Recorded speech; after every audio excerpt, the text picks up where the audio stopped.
Io tengo un draio, una bocca rossa come una cerasa, una pelle profumata e fronte rosa.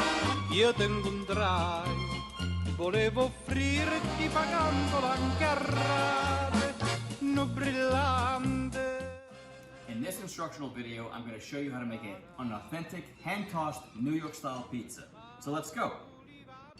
Now, if you follow my previous video and made your own dough, what you'll want to do is after it rests for 24 hours in the fridge, take it out, slice it in half, and roll it.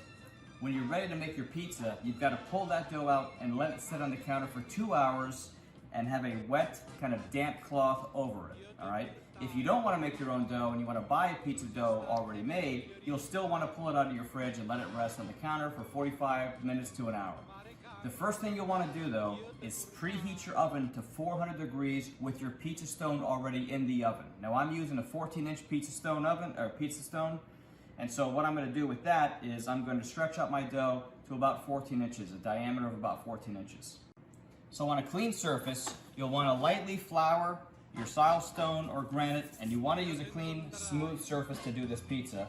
And then you're going to gently remove the dough, so you get it sticky here, from the cloth.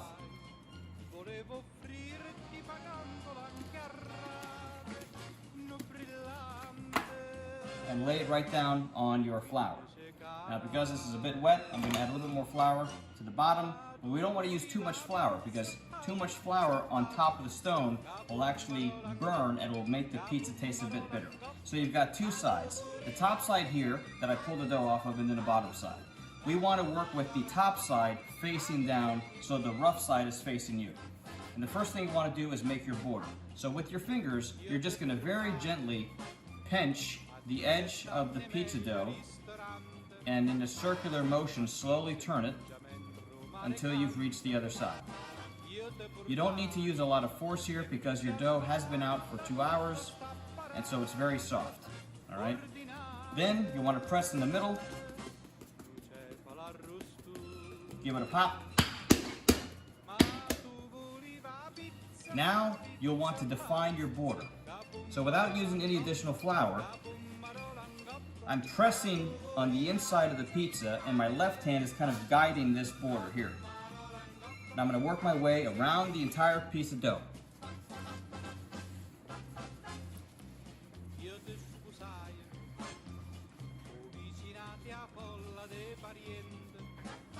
And take your time, you don't have to do this fast. You want to try to maintain a circular shape, and that can take some practice. Alright, now once you've made it across, I'm giving a slight press pat down around the center and around the sides of the pizza dough.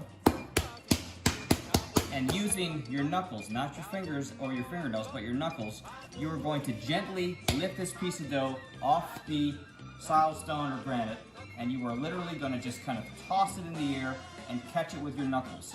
And you're going to do this with the edges of the pizza. Don't do this in the center of the dough because you want to try to maintain the circular shape. Alright? And because this dough is so soft and it's ready to go, it's not going to require too much tossing. And again, don't feel like you've got to go fast. I mean, just work at your own speed. Once you've got your pizza at approximately 14 inches, you can gently lay it right back down on your silestone or granite countertop, and then you'll pull your pizza stone out of the oven. Gently pull the stone out, lay it on top, go back here, get your pie, and gently lay it right on top of the stone, just like this. Now, it's in this form, it's a bit forgiving, so you can maintain the circular shape.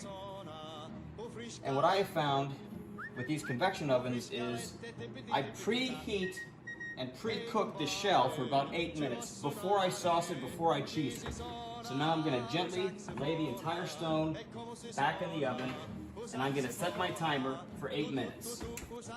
Now you may have to pop some of these air bubbles when you're preheating your shell, and I'm using a barbecue long fork here to do that.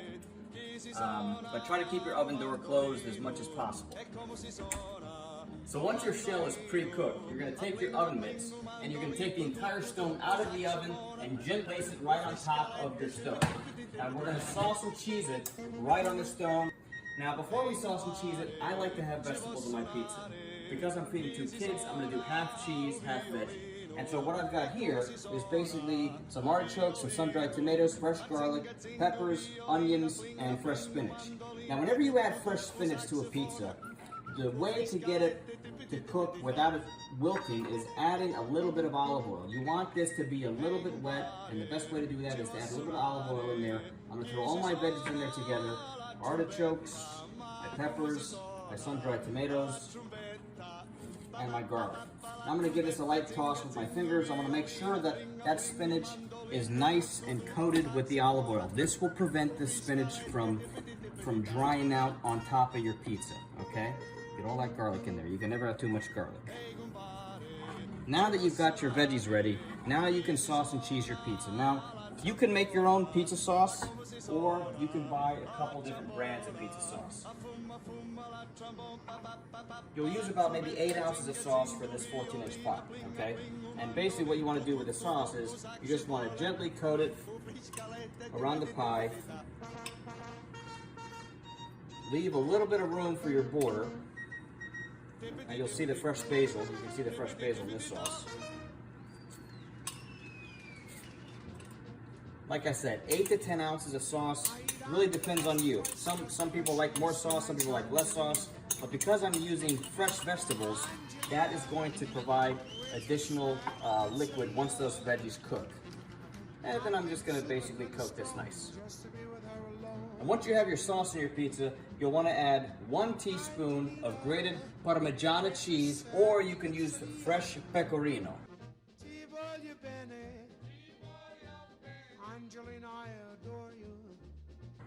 And you coat it just on the top like this, and then you'll use half a teaspoon of dried oregano.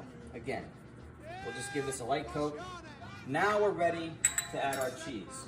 The cheese is one of the most important ingredients in the pizza. You want to use whole milk shredded mozzarella.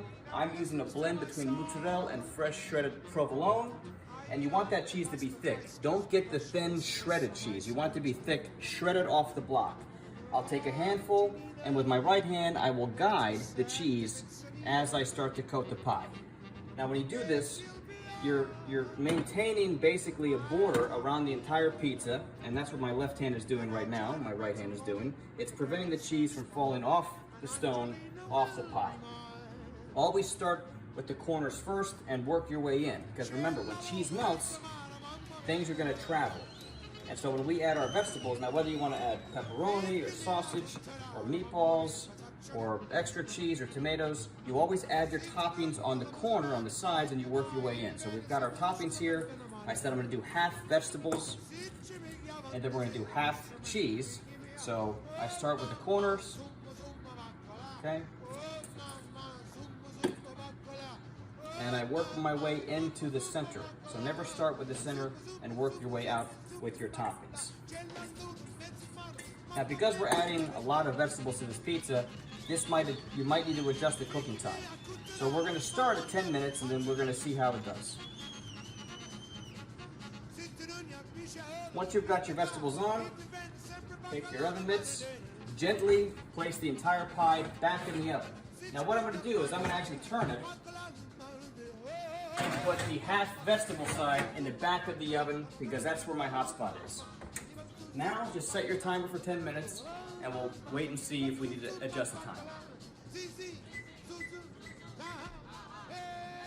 So I had to add an additional 3 minutes to this pizza given the toppings. But once the pizza is ready, and you can eyeball this, carefully take the entire stone out of your oven and slide it right on a wooden chopping board.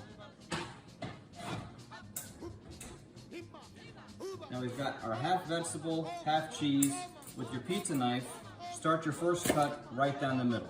Now when I get to the edge, I'm going to snap the knife a little bit and that will break the crust. And then if you could smell how delicious this pizza is, oh my gosh. Now I'm going to turn it 90 degrees and I'm going to make my second cut. Snap. So now we have 4 big slices.